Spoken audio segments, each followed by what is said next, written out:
What if I told you that a 2-second gut feeling could be smarter than months, even years of careful analysis? Well, in this explainer, we're going to unlock the incredible power of your snap judgments. You know the feeling, right? We've all been there. You agonize over a decision, you make spreadsheets, you weigh every pro and con, only to end up right back where you started. What if that first instinct was actually your brain's hidden supercomputer feeding you the answer the whole time? All right, let's dive into a true story that just perfectly captures this battle between careful analysis and pure instinct. It all starts back in 1983. The Getty Museum in California gets offered this incredible find, a kouros, an ancient Greek statue in almost perfect condition. So, on one side, you have the Getty's team. They spent 14 months, subjecting this statue to every scientific test you can imagine. Their conclusion? It's authentic.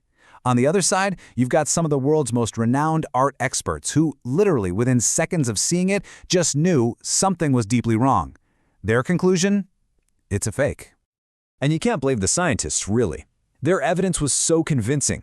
The marble, it was from the right ancient quarry. The surface had this thin layer of calcite, which should take centuries, if not millennia, to form. They even had documents tracing its ownership. The evidence was just overwhelming, so the Getty dropped nearly $10 million on it. But then, the experts start showing up, and their reactions, they were immediate and they were visceral. They didn't need a microscope, they just looked at it. One said it looked too fresh. Another felt this wave of what he called intuitive repulsion. George Despinas, the head of the Acropolis Museum, he just put it bluntly, that thing has never been in the ground.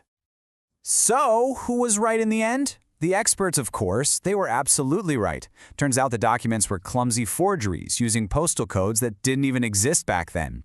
And that scientific aging, the calcite? A clever forger could cook that up in a few months using, get this, potato mold. A 2-second glance beat 14 months of science. So, how in the world is that possible? How can a simple glance be more powerful than geology and electron microscopy? Well, it's because our brains have this hidden supercomputer that's always working behind the scenes, and it operates on a totally different level than our conscious, deliberate mind. The fancy term for what those art experts did is thin slicing. It's our brain's incredible, almost magical ability to find meaningful patterns from just a tiny sliver of information, a glance, a tone of voice, a brief expression. Now, the engine driving this thin slicing ability is something called the adaptive unconscious. The best way to think about it is like a giant computer inside your head. It's always on, it's always running, quietly processing millions and millions of bits of data from every experience you've ever had. And then it delivers its conclusion not as a spreadsheet, but as a hunch, a gut feeling, or an intuitive repulsion. And to see just how far ahead of us our unconscious mind really is, we've got to look at this fascinating study called the Iowa gambling experiment. It really proves that our bodies often know the right answer long before our conscious mind has any clue what's even going on. So in this experiment, people are just choosing cards from different decks. Some are good decks, some are bad. Now listen to this. After just 10 cards, their palms started to sweat when they reached for the bad decks. Their body knew something was wrong. After 50 cards, they developed a hunch that some decks were better. But it took a full 80 cards before they could actually consciously explain the pattern. Their unconscious mind was 70 cards ahead of the game. Okay, so let's take this incredible power and apply it to one of the most complicated things in human life, relationships. Can you really predict the future of a marriage just by watching a couple for a little while? Well, a psychologist named John Gottman can. By analyzing just 1 hour of a couple talking, he can predict with 95% accuracy if they'll still be married in 15 years. Let that sink in, 95%. That is a higher accuracy rate than for many medical diagnoses. And it's not magic, it's just an expert's finely tuned ability to thin slice and find the hidden patterns in how they interact. So what's his secret? What's he looking for?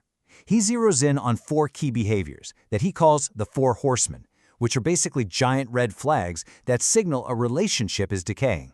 But out of these 4, there's one that is by far the most destructive. And that one emotion is contempt. Gottman says contempt is the single greatest predictor of divorce. And it's more than just criticism or negativity. It's disgust. It's when you communicate from a place of superiority, like you're better than your partner. The moment Gottman sees contempt, he knows the very core of that relationship is in serious trouble. So up to this point, intuition sounds like an absolute superpower, right? But here's the catch. Our hidden computer is not perfect. It's fallible. It can be thrown off, it can be distracted, and it can be dangerously misled, especially when we're judging other people. The classic cautionary tale for this is something called the Warren-Harding error. It's named after a man who, well, basically became president of the United States just because he looked the part. See, when people saw Warren Harding, their thin slicing ability just stopped at the surface. They saw this tall, handsome, distinguished-looking guy, and their brains just leaped to the conclusion, he must be competent, he must be a great leader. The reality? He couldn't have been more different. And today he's considered one of the absolute worst presidents in American history. The Warren-Harding error is what happens when our snap judgments get hijacked by our own unconscious biases. We all have these powerful automatic associations, like connecting height with leadership or a certain look with competence. And these stereotypes can completely blind us to the actual facts sitting right there in front of us. So the big question is, how do we harness the amazing power of our intuition without falling for its pitfalls? Well, the good news is that your gut instinct isn't some magical gift you're born with. It's a skill, and like any skill, it can be trained, educated, and controlled.